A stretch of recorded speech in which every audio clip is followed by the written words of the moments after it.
día de hoy analizaremos y resolveremos un caso en concreto acerca de derecho y moral en la política y realizaré un análisis acerca de un caso de corrupción en el Perú. En este caso he tenido inconveniente realizar los cuellos blancos del puerto, en el que deberé de tener en cuenta la doctrina filosófica jurídica de Sócrates, Platón, Aristóteles, del contractualismo social y de Kant.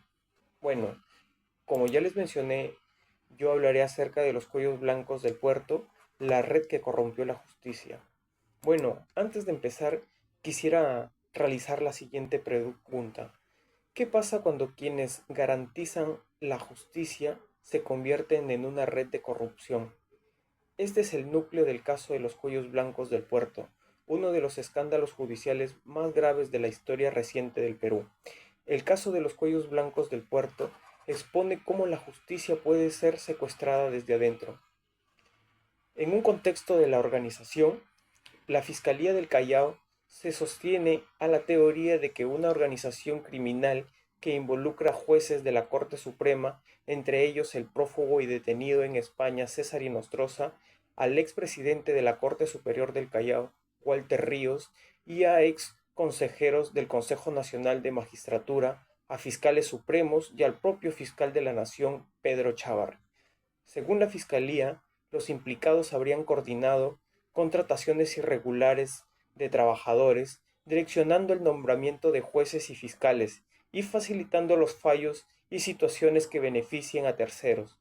Las principales evidencias parten de conversaciones telefónicas que sostuvieron los investigados y que fueron registradas con autorización judicial.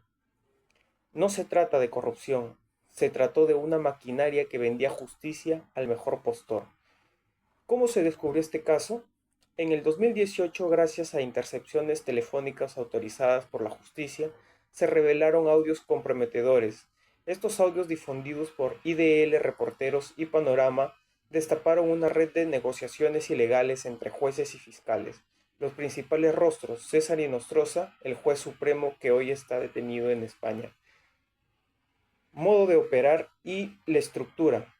Según las investigaciones del Ministerio Público, la organización criminal tenía una estructura jerárquica y funcional con roles definidos, como el núcleo judicial, que eran conformado por jueces supremos y superiores como César Inostroza y Walter Ríos, quienes operaban como operadores claves de decisiones judiciales. Los consejeros, que facilitaban el nombramiento y ratificaciones y sanciones a jueces y fiscales a cargo de favores o prebendas. Intermediarios y operadores públicos, que eran abogados, empresarios y personajes con conexiones políticas que hacían de puente entre intereses externos y funcionarios judiciales. Red de apoyo externo. Incluía periodistas, empresarios, políticos y otros actores que colaboraban para garantizar impunidad o respaldo mediático y político. El impacto jurídico y político. Desde el punto de vista jurídico, se establece una grave vulneración del principio de legalidad y del debido proceso. La independencia jurídica, piedra angular del Estado de Derecho, fue comprometida. Este caso provocó la disolución del Consejo Nacional de Magistratura y la creación de la Junta Nacional de Justicia, reformas judiciales aún en desarrollo, procesos penales contra los funcionarios, pero también una crisis de confianza ciudadana en el sistema judicial que a muchos considera como impune. Análisis filosófico y ético. Desde la perspectiva ética, lo ocurrido representa una violación directa de los principios fundamentales del deber y la virtud. Desde la ética kantiana, estos actos violan el imperativo categórico, utilizaron las personas como medios para su beneficio, no con fines. Desde Aristóteles actuaron sin virtud, guiados por la codicia y por el bien común. Varios pensadores clásicos nos ayudarían a entender de fondo el problema, como por ejemplo Sócrates. Los jueces traicionaron el deber moral de obedecer la ley por virtud, no por miedo.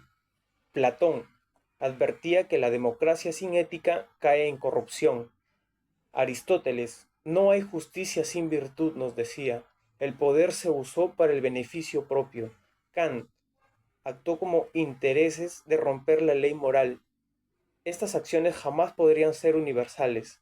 Y Rousseau y Luke nos comentan que la corrupción rompe el contrato social destruyendo la legitimidad del Estado. El análisis del caso propuesto.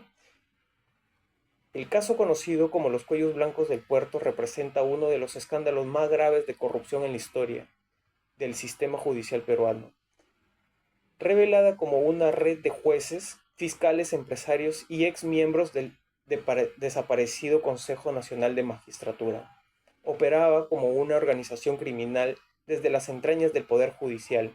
Este análisis no solo evalúa el hecho desde el marco jurídico penal, sino también desde la ética pública y moral de la política, elementos esenciales para una verdadera reforma del sistema judicial. De manera que, en reflexión, nos hacemos la siguiente pregunta. ¿Cómo se repara la justicia cuando quienes la administran son corruptos? En este caso, no debe verse solo como una serie de delitos cometidos por individuos, sino como la expresión de una cultura institucional podrida para restaurar la justicia que se requiere. Como primer punto tenemos la rendición de cuentas, las reformas estructurales en el sistema judicial, la educación ética permanente para funcionarios públicos y la participación ciudadana en la vigilancia del poder.